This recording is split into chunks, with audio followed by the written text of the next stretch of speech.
জয় গুৰু শংকৰ সৰ্বগুণা কৰ যাকেৰি নাহি কেও পাম তুহাৰি চৰণ গুৰেনো শতকোটি বাৰে কৰোহু প্ৰণাম বাৰে কৰোহু প্ৰণাম।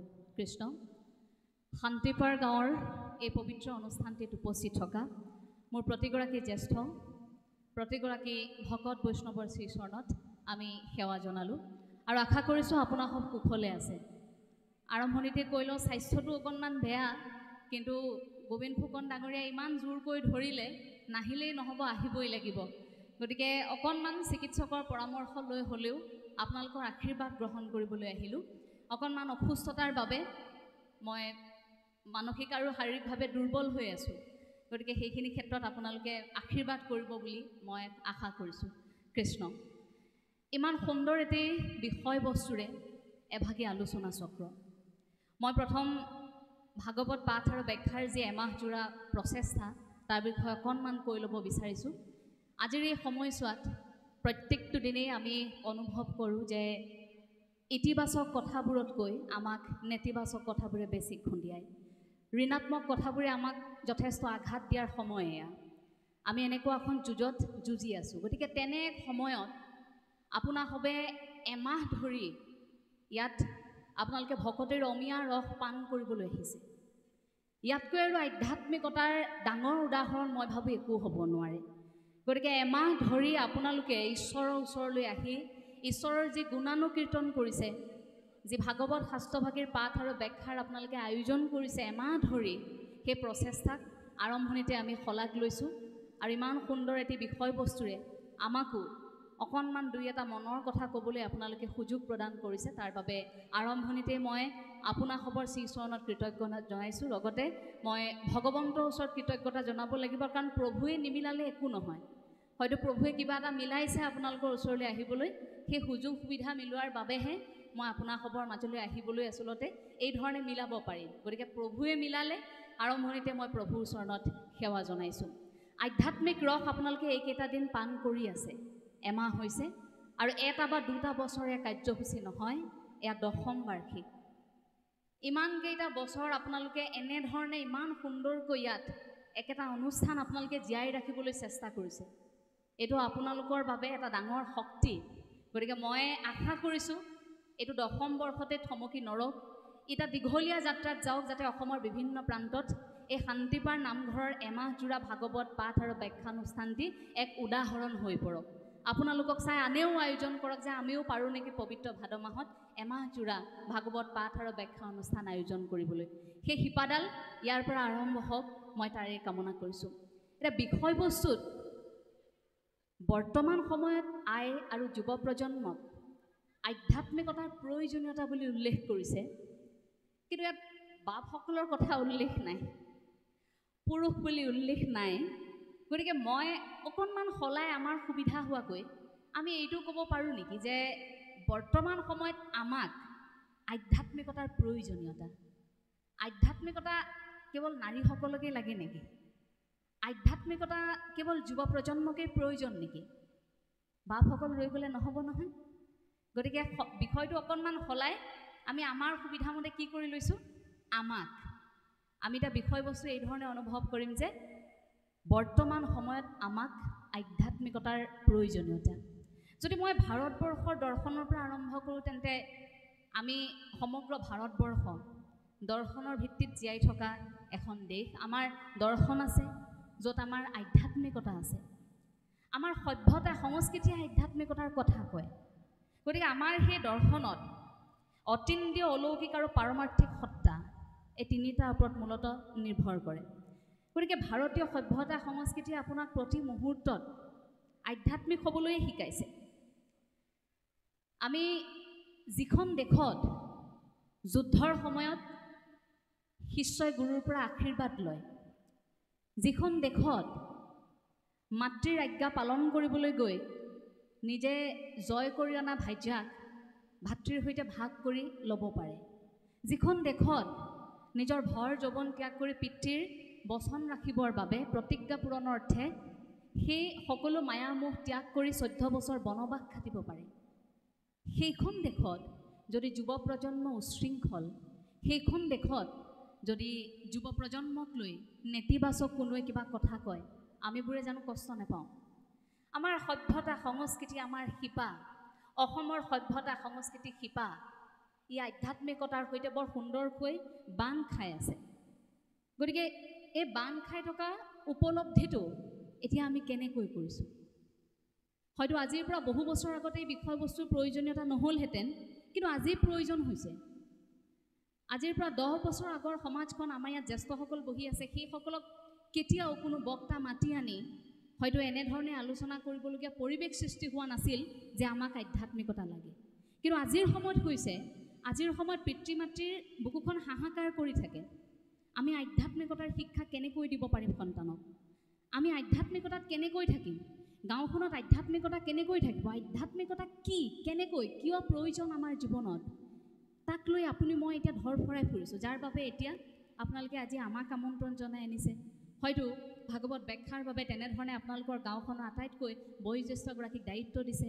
দূৰ দূৰণিৰ পৰা কাৰোবাক আপোনালোকে আমন্ত্ৰণ জনাই আনিছে। কিয়? যে অকণমান হ'লেও আধ্যাত্মিকতাৰ কিবা এটা আপোনালোকে শিকিবলৈ পাব নেকি? হয়তো আপোনালোকে এমাহজোৰা যি কাৰ্যসূচী হাতত লৈছে, এই কাৰ্যসূচীৰ আটাইতকৈ কনিষ্ঠ আৰু খুব কম অভিজ্ঞতা আৰু একেবাৰে জ্ঞান নথকা মানুহগৰাকীয়ে কিন্তু এঞ্জেলা চাংমাই। সেইসকলৰ ভিতৰত আটাইতকৈ জ্ঞান যদি কম আছে তেন্তে আমাৰেই আছে, কাৰণ বয়সৰ ফালৰ পৰা আমি যথেষ্ট সৰু। এই খোজটো মাত্ৰ আৰম্ভ কৰিছোঁৱে। অভিজ্ঞতাৰ ফালৰ পৰা ইয়াত বহি থকা প্ৰত্যেকগৰাকীয়ে আমাৰ জ্যেষ্ঠ। গতিকে জীৱনটো আমাতকৈ তেখেতসকলে অকণমান বেছিকৈ দেখিছে। গতিকে কথাবোৰ কেতিয়াও পৰামৰ্শ হিচাপে আপোনালোকক ক'বলৈ আগবঢ়া নাই, মাত্ৰ অনুভৱ কৰা দুই এটা কথা। হয়তো আপোনালোকৰ মনতো সেই কথাষাৰ খুদুৱাই থাকিব পাৰে। যদি সমস্যা বুলি ভাবিছোঁ, কেৱল আমাৰ সমস্যা নহয়, আপোনাৰো সমস্যা হ'ব পাৰে। গতিকে যদি সমস্যা বুলি ভাবিছোঁ, তেন্তে তাক আমি সমাধান কৰিম। সেইবাবে এই বিষয়বস্তুৰ ওপৰত দুই এটা মনৰ কথা ক'বলৈ আগবাঢ়িছোঁ। এতিয়া প্ৰথম শব্দ যিটো শব্দই আপোনাক মোক এই কথাখিনি শুনিবলৈ বাধ্য কৰাই, সেই শব্দটোৱে হৈছে আধ্যাত্মিকতা। আধ্যাত্মিকতা কি আমাৰ মতে? আমিতো প্ৰত্যেকেই অনুভৱ কৰোঁ যে এটা শব্দ হয়তো ইমান জটিলো নহয়, ইমান সহজো নহয়। যদি একেবাৰে সহজভাৱে আমি লওঁ আধ্যাত্মিকতা কি, ই আত্মাৰ চেতনাৰ উপলব্ধি বুলি আপুনি মই ক'ব পাৰোঁ। অৰ্থাৎ আপুনি এই মনুষ্যৰ শৰীৰটো কঢ়িয়াই ফুৰিছে, কিন্তু ভিতৰত কিবা এটা আছে, অন্তৰখনৰ ভিতৰত কিবা এটা আছে। সেই যে কঢ়িয়াই ফুৰিছে কিবা এটা, সেই কিবা এটাটো নোহোৱাৰ লগে লগে আপুনি কিন্তু এই পৃথিৱীত এডোখৰ মাত্ৰ কাঠ হৈ যাব, শেষ হৈ যাব, এটা শৰীৰহে থাকিব। কিন্তু ভিতৰত আমি যে কিবা এটা কঢ়িয়াই ফুৰিছোঁ, সেইটো থকালৈকেহে আপুনি মই মনুষ্য হৈ থাকিম। তাৰপাছত আমি এটা মৃতদেহ হৈ যাম, শৱদেহ হৈ যাম। গতিকে সেইটোনো কি? সেইটো আমাৰ আত্মা। সেই আত্মাৰ চেতনাক উপলব্ধি, আপোনাৰ হৃদয়ত কঢ়িয়াই ফুৰা আত্মাক আপুনি কি প্ৰক্ৰিয়াৰ দ্বাৰা আপুনি উপলব্ধি কৰিছে, সেই প্ৰক্ৰিয়াটোৱে আধ্যাত্মিকতা। আমি ধৰ্ম আৰু আধ্যাত্মিকতা একে বুলি ভাবোঁ, কিন্তু যদি মই চৰাইৰ সৈতে তুলনা কৰোঁ, তেন্তে এনেকৈও আমি ভাবিব পাৰোঁ যে চৰাই এটাৰ এখন পাখি ধৰ্ম, আন এখন পাখি আধ্যাত্মিকতা। আধ্যাত্মিকতাই আপোনাক সেই যাত্ৰাটোলৈ লৈ যায়, কিন্তু ধৰ্ম মানে আধ্যাত্মিকতা নহ'বও পাৰে। ধাৰ্মিক গ্ৰন্থসমূহে আপোনাক আধ্যাত্মিক হ'বলৈ উৎসাহ যোগায়, কিন্তু সেই আধ্যাত্মিকতাৰ বাটে কেৱল আপোনাক এটা নিৰ্দিষ্ট ধৰ্ম কৰিবলৈ কিন্তু নিশিকায়। আধ্যাত্মিকতাৰ মূল খোজটো বা মূল উদ্দেশ্য, লক্ষ্যটোৱে হৈছে আত্মাৰ চেতনাক উপলব্ধি, বা মই যদি একেবাৰে তাতোকৈ সহজ অৰ্থত কওঁ, আমাৰ ইয়াত শিশুসকলো আছে, যুৱসকল আছে, গতিকে তেখেতসকলৰ বাবে যদি মই সহজকৈ কওঁ, তেন্তে আমাক বিচাৰি পোৱাৰ এটা প্ৰক্ৰিয়া, অৰ্থাৎ মোক বিচাৰি পোৱাৰ যিটো প্ৰক্ৰিয়া, মইনো কোন, মই এটা নাম কঢ়িয়াই ফুৰিছোঁ, কিন্তু মোৰ ভিতৰত কিবা এটা আছে। মোক বিচাৰি পোৱাৰ যিটো প্ৰক্ৰিয়া, মই নিজক বিচাৰি পোৱাৰ যিটো প্ৰক্ৰিয়া, সেই প্ৰক্ৰিয়াটো আধ্যাত্মিকতাৰ দ্বাৰাহে পাৰি। গতিকে সেই প্ৰক্ৰিয়াটোকে আমি আধ্যাত্মিকতা বুলি এটা নাম দি লওঁ। যদি ধৰ্ম এটা পথ, সেই পথটোৰে আপোনাৰ অন্তৰখনে যেনেকৈ গতি কৰিছে, সেইটো আধ্যাত্মিকতা। গতিকে আমি এতিয়া গুৰুজনাৰ আদৰ্শগত কথাবোৰৰ সৈতে আধ্যাত্মিকতাক অকণমান বেছিকৈ উপলব্ধি কৰিব পাৰোঁ, কাৰণ আমি এতিয়া নামঘৰৰ মজিয়াত আমি আছোঁ। এই গুৰুআসনৰ সন্মুখত আপুনি মই বহি আছোঁ। গুৰুজনাই সৃষ্টি কৰা এই শ্ৰীমদ ভাগৱত শাস্ত্ৰ কীৰ্তনৰ ব্যাখ্যাও হয়তো চলিছে, মহাপুৰুষ শ্ৰী শ্ৰী মাধৱদেৱৰ নামঘোষাৰ ইয়াত ব্যাখ্যা চলিছে। তাৰ মাজত আপুনি মই কি কৰিছোঁ, আধ্যাত্মিকতাৰ ৰস পান কৰিছোঁ। আপুনি মই যে একেলগে আহি ইয়াত বহিছোঁ, একেলগে কৃষ্ণৰ কথা শুনিছোঁ, এয়া আধ্যাত্মিকতাৰ আমাৰ এটা প্ৰক্ৰিয়া আৰম্ভ হৈছে ইতিমধ্যে। গতিকে নতুনকৈ আধ্যাত্মিকতাক আমি বুজিবলগীয়া অসমৰ ৰাইজে অন্তত নাই, কাৰণ আমাৰ সন্তান জন্ম হোৱাৰ লগে লগে সেই ঘৰখনত আধ্যাত্মিকতাৰ বীজ ৰোপণ কৰা হয়। শিশু অৱস্থাৰ পৰাই আমাৰ সন্তানে দেখে আধ্যাত্মিকতা কি, আৰু একেবাৰে মৃত্যুৰ সময়লৈকে, কাৰণ সেই সময়টো আমাক কি কোৱা হয়, ঈশ্বৰৰ নাম লোৱা বুলি আমাক কোৱা হয়। গতিকে সেই সময়খিনিতো আমাক ঈশ্বৰৰ নাম ল'বলৈ কোৱা হয়, অৰ্থাৎ আমি সেই বিষয়বস্তুৰ সৈতে জড়িতই। এই আধ্যাত্মিকতাৰ মাজত আমাৰ গুৰুজনাই এটা দিশ জড়িত কৰোৱাই থৈ গ'ল তাত, যে আধ্যাত্মিকতাৰ মাজত মোৰ সমাজখন থাকিব, মই সপোন দেখা এই সমাজৰ লোকসকল থাকিব, কিন্তু কেনেকৈ থাকিব? আধ্যাত্মিকতাৰ মাজত থাকিলেও তেখেতসকলক মইতো এটা স্থান দি থৈ যাব লাগিব, এঠাইততো বহিব লাগিব, কাৰোবাৰ কথাটো চিন্তা কৰিব লাগিব নে ইয়ালৈ আহি কাৰ কথা কোনে চিন্তা কৰিব? গতিকে সেইবাবে হয়তো গুৰুজনাই সেই একদেও এক সেও একবিনে নাইকেও সেই যে এক ঈশ্বৰবাদৰ ধাৰণাটো আৰম্ভ কৰিলে। আমি সাধাৰণতে ভাবি থাকোঁ যে গুৰুজনাই ধৰ্ম প্ৰচাৰ কৰিবলৈ নামঘৰ প্ৰতিষ্ঠা কৰিলে, ধৰ্ম প্ৰচাৰ কৰিবলৈ হয়তো নাট ৰচনা কৰিলে, ধৰ্ম প্ৰচাৰ কৰিবলৈ হয়তো গুৰুজনাই সংস্কৃতিৰ যিবোৰ সৃষ্টি কৰিলে, অনবদ্য উপাদান আমালৈ আগবঢ়াই থৈ গ'ল, সেইখিনি ধৰ্ম প্ৰচাৰ কৰিবলৈহে কৰিলে। কিন্তু কথাটো যদি ওলোটাই আপুনি চায় যে নহয়, গুৰুজনাই এখন সংস্কাৰমুখী সমাজ গঢ়িবলৈ ধৰ্মৰ আশ্ৰয় লৈছিল। নহ'লে চৈতন্যদেৱৰ দৰে বা আন আন যিসকল ধৰ্মৰ পুৰুষ আছে সেইসকলৰ দৰে আমাৰ গুৰুজনায়ো তেনেধৰণৰ এভাগ দৰ্শন শাস্ত্ৰ উলিয়াই এটা নিৰ্দিষ্ট ধৰ্ম উলিয়াই সেই ধৰ্মটোতে আমাৰ ৰাইজক থাকিবলৈকে বাকীখিনি কাম কাজ নকৰিবও পাৰিলেহেঁতেন। কিন্তু নহয়, এখন সংস্কাৰমুখী সমাজৰ কথা চিন্তা কৰিছিল, য'ত আধ্যাত্মিকতা থাকিব, য'ত নতুন প্ৰজন্মৰ পৰা আৰম্ভ কৰি প্ৰত্যেকটো প্ৰজন্ম আচলতে সেই প্ৰত্যেকটো প্ৰজন্মই মূৰ দাঙি জীয়াই থাকিব পাৰিব, য'ত সংস্কাৰৰ কথাবোৰ থাকিব, য'ত মানুহ হোৱাৰ আখৰা থাকিব। হয়তো গুৰুজনাই সেইখিনি চিন্তা কৰিছিল বাবেই হয়তো সেই ধৰ্মৰ আশ্ৰয় লৈছিল। কিন্তু আমি ব্যাখ্যাটো অকণমান ওলোটাকৈ ৰাখি তাক আমি ভাবি ল'লোঁ যে গুৰুজনাই ধৰ্ম প্ৰচাৰ কৰিবলৈ হয়তো এইখিনি কৰিছিল। গতিকে বিষয়বস্তু কেতিয়াবা ওলোটাই চালেও তাৰ অন্য এটা সোৱাদ পোৱা যায়। যেনে ধৰক ভাগৱত শাস্ত্ৰভাগীৰ ইয়াত পাঠ আৰু ব্যাখ্যা চলিছে। যদি ভাগৱত শাস্ত্ৰভাগীৰ আপোনালোকে প্ৰত্যেকেই সদায় এটা ভাৱ ধাৰাৰে আপুনি তাক উপলব্ধি কৰিছে, বিভিন্ন ধৰণৰ বিষয়বস্তু ধাৰ্মিক এজন ব্যক্তিয়ে ভাগৱত শাস্ত্ৰভাগীৰ ব্যাখ্যা কৰিছে। কিন্তু কেতিয়াবা অনুভৱ কৰকচোন, যদি পদাৰ্থ বিজ্ঞানৰ ব্যক্তি এগৰাকীয়ে ভাগৱত শাস্ত্ৰভাগীক যদি অনুবাদ কৰে, বা জীৱবিজ্ঞানৰ মানুহ এগৰাকীয়ে যদি ভাগৱত শাস্ত্ৰভাগীৰ ভিতৰত সোমাই থকা বিজ্ঞানক উলিয়াবলৈ চেষ্টা কৰে, আমাৰ গুৰুজনাই কি কৈছিল, আমাৰ ধৰ্ম, আমাৰ আধ্যাত্মিকতা, আমাৰ দৰ্শন, তাত বিজ্ঞান আছে। সেইটো আইনষ্টাইনেও স্বীকাৰ কৰিছিল যে আমাৰ সেই দৰ্শনটোতে, ভাৰতীয় দৰ্শনটোত বিজ্ঞান আছে, তাত বিশ্বাস আছে। সেইবাবে হয়তো বিজ্ঞানীসকলেও ঈশ্বৰ বিশ্বাস কৰে। কিন্তু বিজ্ঞানীসকলে ঈশ্বৰ বিশ্বাস কৰে কেনেকৈ? আপুনি মই বিশ্বাস কৰা ঈশ্বৰজন নহয়। বিজ্ঞানীসকলে ঈশ্বৰ বিশ্বাস কৰে, তেখেতলোকে ক'ব বিচাৰিছে এটা নিয়ম, প্ৰকৃতি যিটো নিয়মৰ দ্বাৰা চলি আছে, পৃথিৱীখন যিটো শক্তিৰ দ্বাৰা আছে, সেই শক্তিটোক বিশ্বাস কৰে বিজ্ঞানীসকলে। আৰু সেই শক্তিটোক বিশ্বাস কৰিবৰ বাবে আপোনাক মোক জ্ঞানৰ প্ৰয়োজন। যদি জ্ঞান আমি অৰ্জন নকৰোঁ, তেন্তে আমি সেই বিজ্ঞানক উপলব্ধি কৰিব নোৱাৰিম। আৰু বিজ্ঞানক উপলব্ধি নকৰাকৈ দৰ্শন বা ধৰ্মতত্ত্বৰ কথা যদি আমি বুজিবলৈ যাওঁ, তেতিয়াই আপুনি মই হয়তো অন্ধবিশ্বাসৰ কবলত পৰোঁ। গতিকে ক'ৰবাত আমাৰ দৰ্শনটোৰ লগত বিজ্ঞানৰ কেনেকুৱা এটা সম্পৰ্ক, সেইটো আমি এতিয়া চালি জাৰি চোৱাৰ এটা সময়। মই ভাবোঁ যে ভাগৱত ব্যাখ্যাৰ এই সময়খিনিত কাষত আমাৰ দুগৰাকী অন্তত পদাৰ্থ বিজ্ঞানৰ, জীৱবিজ্ঞানৰ ব্যক্তিও হয়তো থাকিব লাগে, যিসকলে ইয়াৰ মাজত সোমাই থকা বিজ্ঞানৰ তাত্ত্বিক কথাবোৰ, বিজ্ঞান কেনেকৈ জড়িত হ'ব পাৰে আজিৰ সময়ত। নহ'লে নতুন প্ৰজন্মক যদি আপুনি আনে যে ভাগৱতখন শুনি থাকাচোন, ইয়াত কি কয়, নতুন প্ৰজন্মই আপোনাক প্ৰশ্ন কৰিব যে এইখন এতিয়া কিয় শুনিব লাগে। আপুনি জোৰ কৰি লৈ আহিছে আধ্যাত্মিক চেতনাৰ বাবে, কিন্তু তেখেতসকলেতো আপোনাক প্ৰশ্ন কৰিব যে আজিৰ সময়ত মা প্ৰয়োজন কি ভাগৱত শাস্ত্ৰৰ, আজিৰ সময়ত নামঘোষাৰ প্ৰয়োজন কি, আজিৰ সময়ত গুৰুজনাৰ এই সৃষ্টি আজি কিয় চৰ্চা কৰিব লাগে। প্ৰশ্নটো যদি আমাক নতুন প্ৰজন্মই সোধে, তাৰ উত্তৰ আমি কেনেকৈ দিম?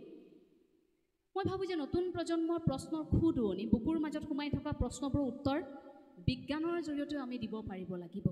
সেইবাবে এতিয়া কথাবোৰ অকণমান বিজ্ঞানৰ দৃষ্টিভংগীৰেও চাব লাগিব। নহ'লে আমাক ক'ৰবাত হাঁহিবলৈ আৰম্ভ কৰিছে মানুহে, আমি অন্ধবিশ্বাসী বুলি। আমিতো অন্ধবিশ্বাসী নহয়।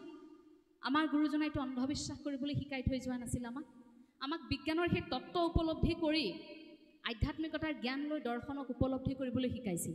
গতিকে আপুনি মই এতিয়া বিজ্ঞানকো উপলব্ধি কৰিব লাগিব। ইয়াৰ মাজত কেনেকৈনো বিজ্ঞান সোমাই থাকে সেই কথাখিনি আমি অন্ততঃ চালি জাৰি আমি চাব লাগিব। আধ্যাত্মিকতাৰ প্ৰয়োজনীয়তা বুলি কওঁতে কিমান প্ৰয়োজন আৰু কোনখিনিত প্ৰয়োজন, এই পৰিসৰটো এটা বিশাল পৰিসৰ। ক'ৰ পৰা প্ৰয়োজন বুলি কওঁতে মই একেবাৰে জন্মৰ পৰা মৃত্যুলৈকে বুলি ক'ব পাৰোঁ। জন্ম হোৱাৰ দিনটোৰ পৰা মৃত্যুৰ সময়খিনিলৈকে আমাক প্ৰয়োজন। এটা নিৰ্দিষ্ট সময়ত আমি আধ্যাত্মিকতা কৰিব নোৱাৰোঁ বোলে এইখিনি সময়ৰ পৰা এইখিনি সময়লৈহে আমি আধ্যাত্মিক জ্ঞান ল'ম। মানুহৰ জীৱনত তেনে হ'ব নোৱাৰে। আধ্যাত্মিকতাৰ জ্ঞান আমি জন্মৰ পৰা মৃত্যুৰ পৰ্যন্ত, অৰ্থাৎ আমি আজীৱন শিকন প্ৰণালী বুলিও তাক ধৰিব পাৰোঁ। গোটেই জীৱনটো আপুনি সেই প্ৰক্ৰিয়াটোৰ মাজত জীয়াই থাকিব পাৰে, য'ত গোটেই জীৱনটো শিকি থাকিলে আপুনি সেই শেষ মুহূৰ্তত অন্ততঃ আধ্যাত্মিকতাৰ জৰিয়তে আপুনি আপোনাক বিচাৰি পাব। আইসকলৰ কথাটো আছে, মই যিহেতু বিষয়টো আমাক কৰি লৈছিলোঁ, গতিকে আধ্যাত্মিকতাৰ প্ৰসংগটোলৈ যোৱাৰ লগে লগে ইয়াৰ লগতে গাতে গা লাগি থকা আন এটা বিষয় হৈছে যে সন্তানটিক আধ্যাত্মিকতাৰ এই প্ৰভাৱটো দিয়াৰ সমান্তৰালকৈ আই মাতৃসকলেনো ডাঙৰ কৰিব কেনেকৈ, পিতৃ মাতৃয়েনো ডাঙৰ কৰিব কেনেকৈ। আধ্যাত্মিকতাৰ কথা বুজিব পৰাকৈ আপোনাৰ শিশুটিয়ে আধ্যাত্মিক শব্দটো মুখেৰে উচ্চাৰণ কৰিব পৰাটো হ'ব লাগিব। কৃষ্ণৰ কথা শিকাবলৈ যাওঁতে কৃষ্ণ শব্দটো আপোনাৰ সন্তানে উচ্চাৰণ কৰিব পৰাৰ বয়সটো হ'ব লাগিব। কাৰণ শিশুটি জন্ম হোৱাৰ লগে লগে আমিতো জন্ম হোৱাৰ সেই মুহূৰ্ততেই শিশুটিৰ সন্মুখত ভাগৱত শাস্ত্ৰ মেলি বুজালে বুজিব নেকি শিশুটিয়ে? কেতিয়াও নুবুজে। 8 বছৰীয়া সন্তানটিক জোৰ কৰি আনি নামঘোষাৰ তত্ত্ববোৰ বুজাব বিচাৰিলে বুজিব পাৰিব নেকি তেখেতে? নোৱাৰিব। কেনেকৈ কিমান সময়ৰ পৰা আমি আৰম্ভ কৰিম? অনুকৰণ। আপোনাৰ সন্তানে প্ৰত্যেক দিনে আপোনাক অনুকৰণ কৰি আছে। গতিকে আৰম্ভণি আপোনাৰ পৰা, আপোনাৰ সন্তানৰ পৰা নহয়। আপোনাৰ সন্তানে আৰম্ভ কৰিব আপোনাৰ পৰা, অৰ্থাৎ আমাৰ পৰা আৰম্ভ কৰিব। আমি কি কৰিছোঁ সেয়া প্ৰত্যেক দিনাই আমাৰ সন্তানে আমাক চাই আছে। গতিকে আমি যদি আধ্যাত্মিক আচৰণ কৰিছোঁ, আমি পিতৃ মাতৃয়ে যদি আধ্যাত্মিক আচৰণ কৰিছোঁ, আধ্যাত্মিকতাত আছোঁ, তেন্তে আপুনি আমাৰ সন্তান আধ্যাত্মিকতাত আহে। আধ্যাত্মিকতাত আমাৰ সন্তানে আমাক অনুকৰণ কৰি আহে। পিতৃ মাতৃ যদি আধ্যাত্মিক নহয়, সেই সন্তান আধ্যাত্মিকতাত আহিবৰ বাবে বা আধ্যাত্মিকে বিষয়বস্তু বুজিবৰ বাবে যথেষ্ট কষ্ট হয়। মই প্ৰসংগটো একেবাৰে সহজ কৰি যদি দিওঁ, এতিয়া হয়তো অকণমান বিষয়টো একেবাৰে সহজ কৰি যদি আলোচনা কৰোঁ, এতিয়া আপোনালোকৰ মাজত আইসকল বেছিকৈ আছে। আপোনালোকৰ মাজত আটাইতকৈ ডাঙৰ এটা প্ৰত্যাহ্বান, এটা সমস্যা বুলি ক'লে আপোনালোকে বাৰু কি বুলি ক'ব? আজিৰ সময়ত আপোনালোকে আটাইতকৈ বেছি ভুগি থকা সমস্যাটো, যিখিনি সময়ত আপোনালোকে হতাশাত পৰে। মই অভিভাৱকৰ সভাসমূহত যেতিয়া অংশ লওঁ, এখন অভিভাৱকৰ সভাত কোৱা কেইটামান কথা মোৰ দোহাৰিবলৈ মন গৈছে আজি, যে আপোনালোকে হয়তো নিজৰ সন্তানক দেখাৰ লগে লগে হয়তো সেই সমস্যাটো চকুৰ আগত ভাহি আহে যে মোৰ সন্তানৰ কি হ'ব? সন্তানটি জন্ম দিলোঁ, কিন্তু সন্তানটি কি হ'ব? এতিয়া আধ্যাত্মিক কথাটো বাৰু থাকিলেই, কিন্তু ডাঙৰ কৰিম কেনেকৈ? আনৰ সন্তানটিক দেখাৰ লগে লগে আপুনি তুলনা কৰিবলৈ আৰম্ভ কৰিছে যে তেওঁৰ সন্তানটো ভালকৈ আগবাঢ়ি গৈছে, মোৰ সন্তান জন্ম দিলোঁ, মই কি কৰিম এতিয়া? কেনেকৈ ডাঙৰ কৰিম? এইটোৱে আমাৰ প্ৰাথমিক এটা প্ৰশ্ন। সেইখিনি সময়তে আমি হয়তো কষ্ট পাওঁ যে কেনেকৈ কি হ'ব এতিয়া? এটা ডাঙৰ প্ৰশ্ন আমাৰ হাতত আহি পৰে। সেইখিনি সময়ত আপুনি আপোনাৰ সন্তানক ক'ৰবাত নিৰীক্ষণ কৰিবলৈ পাহৰি যায়। এনেকুৱা হয় যে প্ৰতিযোগিতাৰ ধামখুমীয়াত আমি আমাক নিৰীক্ষণ কৰোঁতে আমাৰ সন্তানক নিৰীক্ষণ কৰিবলৈ আমি পাহৰি যাওঁ। নিৰীক্ষণ কৰিবলৈ পাহৰি যোৱাৰ বাবে আপোনাৰ সন্তান আপোনাৰ পৰা আঁতৰি যায়। এতিয়া সন্তান যদি আপোনাৰ পৰা আঁতৰি গৈছে, তাক আপুনি কেনেকৈ গম পাব? কেনেকৈ গম পাব? কেতিয়াবা যদি আপুনি দূৰৰ পৰা নিৰীক্ষণ কৰিছে, মই প্ৰথমটো সহজ উপায় দিছোঁ। যদি কেতিয়াবা দূৰৰ পৰা আপুনি মন কৰিছে আপোনাৰ সন্তান আপোনাৰ পৰা আঁতৰি গৈছে, তাৰ লক্ষণবোৰ কেনেকুৱা হ'ব জানেনে? লাহে লাহে আপোনাৰ সন্তানে আপোনাৰ পৰা কথা লুকুৱাবলৈ আৰম্ভ কৰিছে। ধৰক দুজন বন্ধুৰ সৈতে কথা পাতি আছে, আপুনি হঠাৎ গৈ তাত ওলালে, কিন্তু আপোনাৰ ল'ৰাই কথা পাতিবলৈ বন্ধ কৰি দিব। হঠাৎ মোবাইলটো চাই আছিল, আপুনি গৈ কোঠাটোত সোমালে, কিন্তু ফোনটো পটককৈ ঢাকি দিব। আপুনি গৈ পালে কাৰোবাৰ সৈতে কথা পাতি আছিল, আপুনি সোমোৱাৰ লগে লগে পটককৈ ফোনটো কাটি দিব, থৈ দিব। আপুনি কাইলৈকে তেওঁৰ ফোনটো দেখি আছিল, তেওঁ মোবাইলত কি চাই কি কৰিছে, কিন্তু আপুনি গম নোপোৱাকৈ আপোনাৰ সন্তানে তাত এটা পাছৱৰ্ড লগাই দিছে, আপুনি খুলিব নোৱাৰাকৈ। ক'ৰবালৈ গৈছে, আপোনাক কোৱা নাই, কিন্তু গম পাইছে দীঘলীয়া সময় বন্ধুবৰ্গৰ সৈতে কথা পাতে, কিন্তু আপোনাৰ সৈতে কেৱল কথা নাপাতে। তেতিয়াই আপুনি গম পাব যে আপোনাৰ ছোৱালীজনী বা আপোনাৰ ল'ৰাটো আপোনাৰ বুকুৰ পৰা লাহে লাহে আঁতৰি গৈছে। কিয় আঁতৰি গৈছে জানে? যে ক'ৰবাত আপোনাৰ প্ৰতি সেই বিশ্বাসটো এতিয়া নাই। হয়তো এই বুলিও ভাবিছে যে এই কথাষাৰ যদি মই মোৰ মাক কওঁ, এই কথাষাৰ যদি মই মোৰ দেউতাক কওঁ, হয়তো নুশুনিব পাৰে, কিন্তু মোৰ বন্ধুজনে শুনিব। অৰ্থাৎ যাৰ প্ৰতি বিশ্বাস আছে তেওঁকহে ক'ব, আনৰ কথা নুশুনে। এই যে সন্তানক লৈ পিতৃ মাতৃৰ অভিযোগ থাকে যে আমাৰ কথা নুশুনে, আন সকলোৰে কথা শুনে। হয়তো আজি মই কথা কৈ থকাৰ লগে লগে ইয়াত হয়তো সন্তান যদি আছে তেওঁলোকে কথাখিনি মোৰ কথাখিনি শুনি থাকিব, কিন্তু একেখিনি কথাই যদি আপুনি গৈ ঘৰত কয় তেন্তে শুনিব নিবিচাৰিব।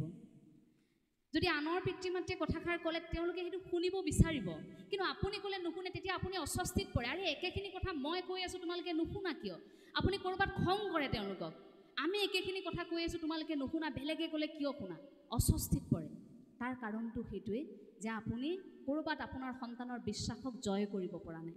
গতিকে পিতৃ মাতৃয়ে প্ৰথম সন্তানৰ বিশ্বাসটো জয় কৰিব লাগিব। অন্ততঃ সন্তানে সেইটো ভাবিব পাৰিব লাগিব যে পৃথিৱীত যি ধুমুহাই নাহক কিয়, যেনেকুৱাই সমস্যা নহওক কিয়, যিয়ে বিপদ নহওক কিয়, অন্ততঃ মোৰ মায়ে মোৰ কথাষাৰ শুনিব, মোৰ দেউতাই অন্ততঃ মোৰ কথাষাৰ শুনিব, সেই বুলি অন্ততঃ সন্তানে ভাবিব পাৰিব লাগিব।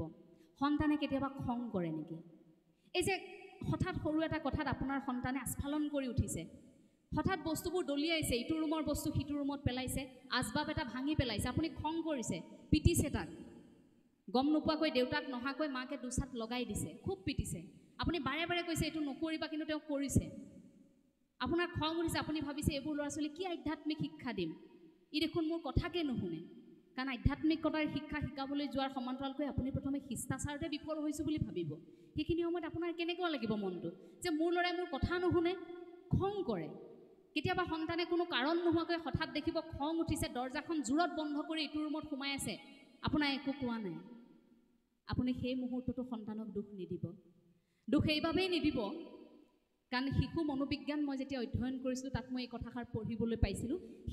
আমাৰ শিশুৱে বা আমিবোৰ যেতিয়া সৰু হৈ আছিলোঁ, এই যে আমি খঙৰ আচৰণ কৰোঁ, হঠাৎ কিবা এটা বস্তু পেলাই দিওঁ, ভাঙি দিওঁ, দৰ্জাখন বন্ধ কৰি সোমাই থাকোঁ, মা দেউতাক খং কৰোঁ, আলহীৰ আগত খং কৰোঁ, তাৰ কাৰণটো হৈছে যে ভাল হৈ থকাৰ সময়খিনিত, ভালকৈ আচৰণ কৰি থকাৰ সময়খিনিত মোৰ মা দেউতাই মোক গুৰুত্ব দিয়া নাই। আপোনাৰ সন্তানক বাৰে বাৰে সন্তানে আপোনাক কিবা এটা ক'ব বিচাৰিছে, ভালকৈ কিবা এটা বহুদিন ধৰি ক'বলৈ চেষ্টা কৰিছে, কিন্তু আপুনি গুৰুত্বই দিয়া নাই। গতিকে সেই মুহূৰ্তত কণমানি মনটোৱে কি ভাবে? খং কৰি দিয়াৰ লগে লগে সেই আচৰণটোত আপুনি অন্ততঃ তেওঁৰ কথাষাৰ শুনিবলৈ বাধ্য হৈ যায়। আজি যদি মই এইখিনি সময়ত লাহেকৈ কথাখিনি কওঁতে আপোনালোকে শুনি থকা নাই, হঠাৎ যদি মই মাইক্ৰফোনটো দলিয়াই এইখিনিতে যদি হুলস্থুল কৰোঁ, তালফাল লগাওঁ, তেতিয়া ৰাইজে কি ভাবিব? সকলো থৰ হৈ ৰ'বনে? কি বা হ'ল, কেনেকুৱা হ'ল? অৰ্থাৎ আমি কৰি থকা আচৰণটোতকৈ যদি পৃথক কিবা এটা আচৰণ কৰোঁ, তেন্তে আমি মানুহ নহয় জানো? সেই আচৰণটোৰ প্ৰতি আমাৰ এটা আকৰ্ষণ বৃদ্ধি পায়। হয়তো শিশুৱেও সেইটো ভাবে, আপোনাৰ ল'ৰা ছোৱালীয়েও হয়তো সেইটোৱে ভাবিছে যে ভালকৈ কৈ থাকোঁতে মায়ে ইমান সময় কথাষাৰ নুশুনিলে, দেউতাই নুশুনিলে, গতিকে অকণমান খং কৰি দেখুৱাওঁ। গতিকে খঙৰ যেতিয়া আপুনি আচৰণ কৰে তেতিয়া শুনে। আপুনি তেতিয়া চাই, আপুনি গালি পাৰে, অন্ততঃ গালি হ'লেওতো পাৰিছে। সেইখিনি মুহূৰ্তত আপুনি ভাবি থাকে সন্তানে খঙত এইখিনি কৰিছে, নহয়, বুকুৰ ভিতৰত কিবা এটা কষ্ট কঢ়িয়াই ফুৰিছে। সেই কষ্টটোক মই ভাবোঁ পিতৃ মাতৃয়ে উপলব্ধি কৰক, কাৰণ এইখিনি ইমান জটিল সময়। আমি বিশ্বায়নৰ যুগত জন্ম হোৱা এইসকল সন্তান এতিয়া যন্ত্ৰলৈ পৰ্যবেক্ষিত হৈছে। গতিকে এইসকলক প্ৰথমে শান্তিৰ এডোখৰ ঠাইৰ প্ৰয়োজন, যি পিতৃ মাতৃয়েহে কেৱল দিব পাৰে।